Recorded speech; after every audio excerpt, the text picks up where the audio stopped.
Good to have you with us here on Ed Schultz News and Commentary. Why doesn't the president have the authority he asked for to use military force against ISIL? It's been in the Congress for 16 months. That's kind of fallen by the wayside, hasn't it? Yes, it was John McCain from Arizona and Senator Tim Kaine of Virginia, who 16 months ago stepped to the plate and says, we got to give the president the tools to do what he has to do to defeat ISIS. This is Kaine on the Senate floor yesterday. This threat is mutating and growing, and at the end of last week, on Friday the 13th, we saw the horror of ISIL with the grim assassination of innocents as they were enjoying dinner or going to music concerts or watching soccer games in Paris. ISIL put out a video a few days ago threatening similar attacks on Washington. ISIL's not going away. This is a threat, and the president started military action for a narrow and limited reason, but the threat has mutated. Like a cancer, it's grown, and it is now affecting nations all over the world. And so the question is, how long will Congress continue to be silent about this? Well, that is a great question, and that's what the American people want to know. I think that there clearly is an anti-Obama element playing out here by the Republicans, that they don't want to see this president have any measurable success whatsoever, and they want to leg up on national security and immigration come election cycle. Well, here we are.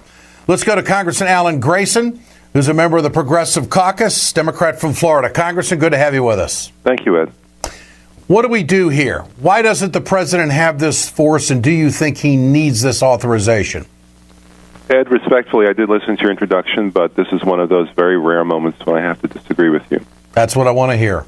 It is true that a lot of the animus the Republicans have toward the president has figured into the failure to pass a war authorization.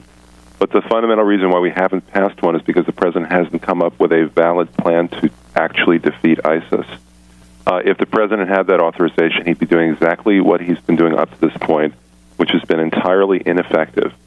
I have suggested in the alternative that we help to gather together a local Arab Sunni force on the ground to defeat ISIS. Neither the State Department or the president has shown much interest in that plan, even though local countries have agreed to contribute troops to it.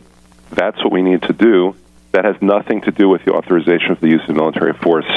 It's true that when we look on our TV screens and on our computers and we see horrific acts, we feel like we need to do something. We need to do the right thing, not just something. And the fact of the matter is that we can't go and bomb every time we see something bad happen in the world. That's not going to stop it from happening. We need valid, proven plans, and we haven't seen one yet. So, Congressman, you think that there are countries in the Arab world that are willing to codify and go after ISIS, and we're somewhat standing in the way of that? Yes. In fact, that's exactly what's happening. The Egyptians are willing to send troops. The Turkish government's willing to send troops. What they want is they want the United States to stop blocking that effort, because the United States clings to this idea that we can somehow conjure up a free Syrian army, and that we can somehow put the Humpty Dumpty of Iraq back together again. The United States has told all the countries in the region that only the United States forces should be foreign forces in these countries, not anyone else's forces. And we've actively prevented the Arab League from coming together and dealing with this joint threat. So it sounds like that the administration's plan all along has been to unseat Assad, and that will be the linchpin to defeating ISIS. Clearly, we're seeing that ISIS is outside the borders of Syria. And these attacks, these three attacks in the last several weeks, which no one predicted and there was no intel on it, and they just happened. Is this, in your opinion, a game changer? Well, the Turks claim they did have intel on it, and I don't know for a fact whether it's true or not, because I haven't seen our intel yet.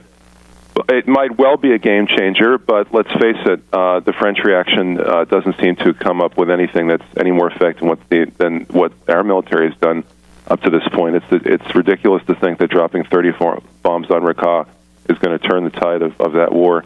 There are ground troops needed. I don't think they should be our ground troops. I think they should be local ground troops that understand the language, understand the religion, understand the customs, and are not seen as an occupying foreign force. Mm-hmm. That's what needs to happen. As far as I can see, that's the only winning plan to defeat ISIS.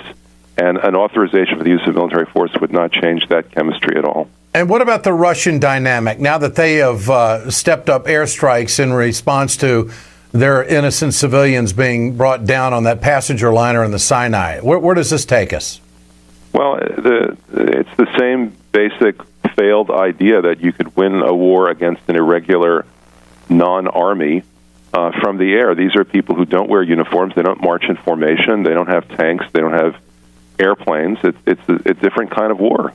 And we can't use 19th century tactics against that kind of 21st century irregular non-army.